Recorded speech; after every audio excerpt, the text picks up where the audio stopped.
Hello everyone, नमस्कार। मैं रक्षित गुर्जर स्वागत करता हूं आप सभी का अक्षवाट के यूट्यूब चैनल पर।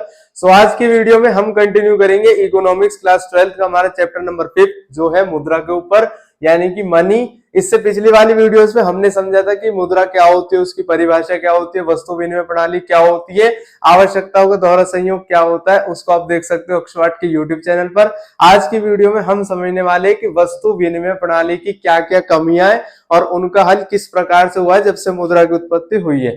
तो स्टार्ट करते हैं।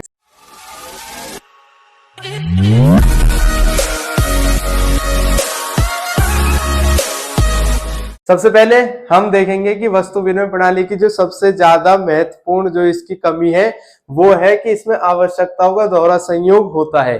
यानी कि इससे पिछली वाली वीडियो जो है हमारी आवश्यकता को दोहरा संयोग है, उसमें भी हमने ये बात समझी थी कि इसका मतलब ये होता है कि दो व्यक्ति है, दोनों की आवश्यकता एक जैसी होनी चाहिए और दोनों के पास दोनों की आवश्यकताओं को पूरी करने के लिए सामान होना चाहिए। इसका मतलब क्या होता है? इसका मतलब ये होता है कि एक व्यक्ति जिसके पास में गेहूं है ज्यादा और उसको ऊंट चाहिए, दूसरा व्यक्ति जिसके पास ऊंट है और उसे गेहूं चाहिए, तो दोनों आपस में सामान का अदला बदली कर लेंगे कि वो उसको गेहूं दे देगा, वो उसको गेहूं के बदले में ऊंट दे देगा। उसको ऊंट चाहिए, उसको गेहूं चाहिए, तो दोनों अपनी अपनी आवश्यकताओं को पूरा करने के लिए उनके पास में सामान होना चाहिए। उसको हम आवश्यकताओं को दोहरा संयोग कहते हैं। लेकिन इससे बहुत ज्यादा समस्या होती है। फॉर एग्जाम्पल, उसके पास में गेहूं है और उसको ऊंट नहीं चाहिए, उसको चावल चाहिए, और जिसके पास में ऊंट है उसको गेहूं चाहिए, तो दोनों के बीच में व्यापार नहीं हो सकता क्योंकि उसको पास देने के लिए गेहूं के बदले में क्या है? ऊंट है, जबकि उसको ऊंट नहीं चाहिए, उसको चावल चाहिए अब की बार, तो दोनों के बीच में व्यापार नहीं हो पा रहा है। तो दोनों के बीच में व्यापार की जो एक कठिन समस्या आई है वो वस्तु विनिमय प्रणाली की वजह से ही थी। तो इसको देखते हुए मुद्रा की उत्पत्ति की गई, जिसमें जिसको जो सामान चाहिए उसके बदले में उसको पैसे देने पड़ेंगे और वो सामान उसको मिल जाएगा। तो आवश्यकता का दोहरा संयोग का मतलब होता है कि दोनों व्यक्तियों के पास एक दूसरे की आवश्यकता को पूरा करने के लिए सामान होना चाहिए जिसका वो आपस में अदला बदली कर लेंगे। उसके बाद में सेकंड इसका जो ड्रॉबैक है वो है मूल्य की एक सामान्य इकाई का अभाव होता है। अब इसका मतलब क्या होता है? सामान्य इकाई का मतलब ये है, अगर आज के टाइम में हम बात करते हैं एक गाड़ी की, तो गाड़ी का हमें प्राइस पता है कि ये गाड़ी 5 लाख रुपए की, ये गाड़ी 10 लाख रुपए की, ये गाड़ी 25 लाख रुपए की है। तो ये हम डिटर्मिनेशन किसकी वजह से कर पा रहे हैं? ये मुद्रा की वजह से कर पा रहे हैं। अगर हम बात करें पहले टाइम में, जब हमें पता ही नहीं था कि कैसे किसी चीज को लगाएंगे, जैसे एक ऊंट के बदले में उसको कितने किलो गेहूं देने ये नहीं पता, उसने बोला कि चलो 30 किलो गेहूं से एक ऊंट ले लिया। आगे उसको कोई और व्यापारी मिला तो उसने कहा कि मैं तो एक ऊंट के बदले में 60 किलो गेहूं दूंगा। तो ये उस टाइम पे एक फिक्स्ड वैल्यू डिटरमाइन करना बहुत ज्यादा मुश्किल था। तो मूल्य की एक सामान्य इकाई का अभाव था। थर्ड इसका ड्रॉबैक है भविष्य में किए जाने वाले भुगतानों की कठिनाई। अब इसका मतलब ये है कि जैसे आज के टाइम में मुद्रा की उत्पत्ति हो गई है, तो आज अगर कोई काम करेगा तो उसके बदले में उसको सैलरी दी जाएगी, उसके बदले में उसको पैसा दिया जाएगा। लेकिन पहले के टाइम में अगर कोई मजदूर है, वो किसान के यहाँ पर मजदूरी कर रहा है, तो महीने पर मजदूरी करने के बाद में उसको कोई सामान ही दिया जाएगा।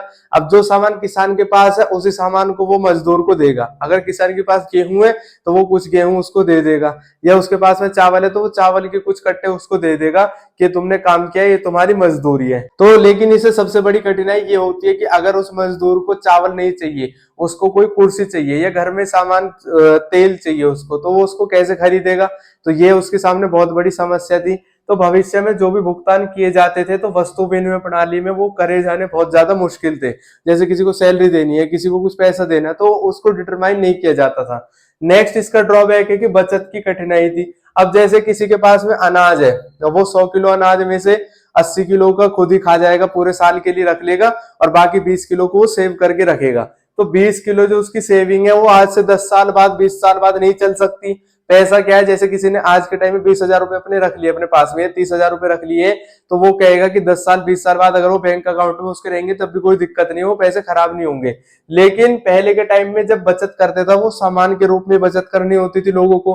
किसी के पास में गेहूं है तो गेहूं को स्टोर करके रखेगा, किसी के पास में टमाटर है वो टमाटर को स्टोर करके रखेगा। अब ज्यादा टाइम के लिए जो वेजिटेबल्स है उनको रख नहीं सकता है, तो उसकी कठिनाई होती थी। नेक्स्ट क्या है? मूल्य हस्तांतरण की कठिनाई।